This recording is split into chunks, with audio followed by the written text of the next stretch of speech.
Record labels have 5 main reasons that they love thugs, and one is obvious: revenue. But the 5 reasons we're gonna talk about today are a bit deeper than that. So relax for a second, let me put you up on how this game works. In order to understand how artists like 21 Savage, Future, Lil Baby, DaBaby, Dirt, NBA Youngboy are all making it happen, we have to do a 60-second history lesson to really get you up to speed. Gangsta rap started in the 80s with artists like Schoolie D and Ice-T. Then eventually you saw groups like NWA come on and have crazy commercial success, which led to a West Coast takeover for labels like Death Row and Aftermath.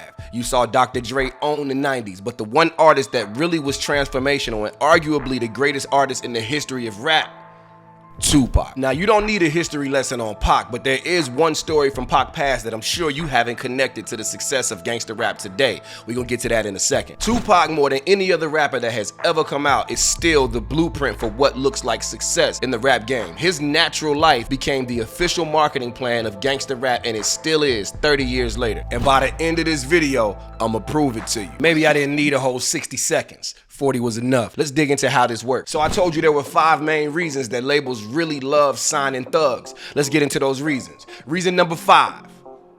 Free marketing. Record labels realize that gang wars and turf wars are a real thing for many rappers, so they oftentimes will sign rappers that are rivals to another rapper's crew and or within a community, knowing that this will produce what we like to refer to as beef. Now, years ago, beef was a bad thing. 2 parties would fight, the losing party would go out of business, i.e. Ja Rule. But today, both labels tend to win. The only losers are usually the artists if things happen to turn violent. And quite frequently, they do. And the violence is usually a win for the labels too. We can't count how many artists have died and then sold more records posthumously than they did when they were alive. The labels understand this when they sign these artists. But now it's even crazier because they getting life insurance on artists. At least back then we didn't have that. Somebody told me that shit. Is a label signing an artist in good faith if you're taking a life insurance out on him? No, you praying on his death. You praying on making millions on his death. Or are they being realistic though? Both. Another element of free marketing is legal trouble. Random shooting at a nightclub. No one was hurt, but it makes the news. Random gun charge in a small city. Doesn't go to jail, but it makes the news. Let's not get it twisted. 9 times out of 10, these artists don't want the heat. They don't want the extra attention. They don't want the violence. They just want to get to the bag. They don't want to see anybody hurt. News outlets reporting on all these random occurrences is going to drive things like tweets and Instagram posts and Google searches. It's unfortunate for the families involved when people do actually get hurt, but it's good for marketing. Sometimes you'll find a venue that's a little apprehensive to book an artist when they're associated with violence. But overall, this drives stream numbers and interest and solidifies the brand in the minds of the people. Now let's be clear, the best overall marketing strategy is good music and a good live show. But for so many artists, these peripheral items are just as important to their overall branding as the music. But this is what happened. Now I want you to take a moment and think about how many artists this has happened to over the years. I'm gonna show a few faces to jog your memory a little bit, but you know what I'm saying is 100% fact. Ironically, jail is a fate worse than death for most of these record labels. But some of these artists have such loyal fan bases that after they serve a prison term, they can come back and have another chance at making it all happen again. And trust me, the labels have a vested interest in seeing that happen, because usually an artist is more profitable dead than he is in prison if you're the record label. Death Row Records was the greatest example of this. Pac's beef with Biggie and all of his various legal trouble, they didn't even need a marketing plan. And you still see it today. As you know, it's mandatory that an artist can prove he's from the streets. Look at 50 Cent, he got shot 9 times. DaBaby, 21 Savage, NBA Youngboy all beat murder or attempted murder charges before becoming famous rappers. Now these next 2 reasons are a little more sinister on the part of the record label. So reason number 4. Artist desperation. Every artist doesn't have the opportunity to do what like a young Dolph did and turn down $22 million, or a Jay-Z who entered the game with his own label. Most artists are coming out of such dire circumstances that they'll accept anything from a record label. They just want a chance to get on and get out. So this plays right into the hand of the labels, who rarely educate artists on the long-term impact of the deals that they sign. The game has not changed. NBA Youngboy has done billions of streams on YouTube and went public and said, I haven't seen any money from it. And it was the same with Tupac, who reportedly died with under $100,000 in his account after dropping one of rap's best-selling albums of all time a year prior. So where's the money?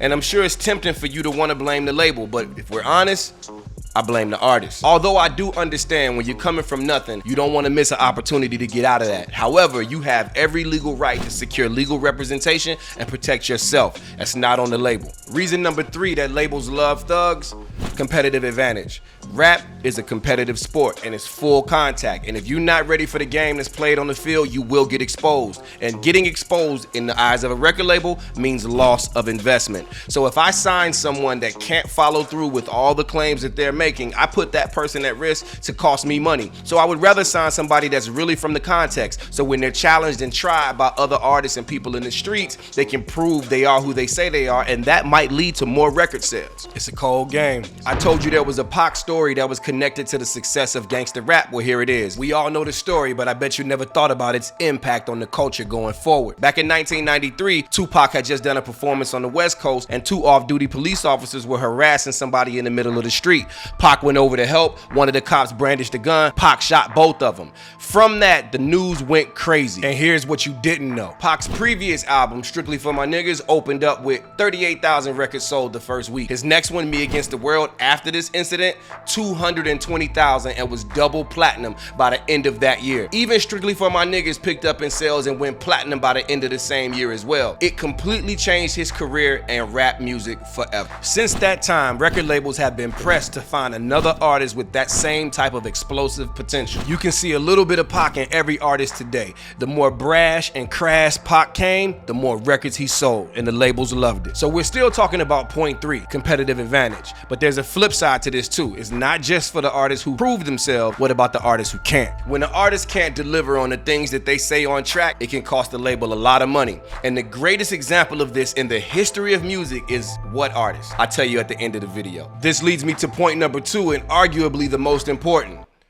Believability. This is why shooting 2 off-duty cops changed Pac's career. The public at large believed in what he had to say. He went from being an artist to an icon because now we knew in our hearts that he was the thug that he said he was. And as a people, we've always had a fixation with gangsters. We've always idolized the idea of by any means necessary at all costs. When we know that you are what you rap about, we live vicariously through your lifestyle. Record labels are in the business of selling a brand of believable street superhero. Rap started as an art form to document the violence. Now it's a part of it. It's almost as if having a murder charge is a prerequisite to being an international rap artist. And yes, there are artists that are not thugs per se that have found success, like Drake or Kanye or Kendrick, but they still have to profess some association with the streets. It's very difficult for a non-street artist of any kind to come out and find success in the core of rap and hip hop. Which leads me to the number 1 reason why record labels love signing thugs.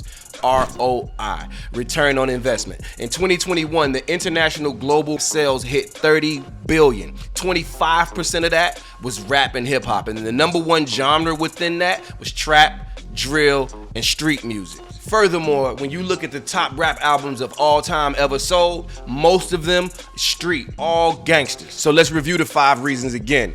Number 5, free marketing. Number 4, desperation. Number 3, competitive advantage. Number 2, believability. And number 1, return on investment. And I asked you the question before, who was the biggest example of poor competitive advantage? There's a story back in the day from 1996 where Suge Knight supposedly held Vanilla Ice over a balcony by his feet and forced him to enter into an extortion agreement. Vanilla Ice refused this story and said, well, I didn't get hung over the balcony, but I did have to pay Suge to stay in LA. Culture Decoded. Let's get to it. The truth of the matter when it comes to hip hop, in my opinion, is like we got to stop pretending we care about these people and we care about these kids. This is a business. They want to use you and destroy you and get your money, and it's better for their business if you're dead.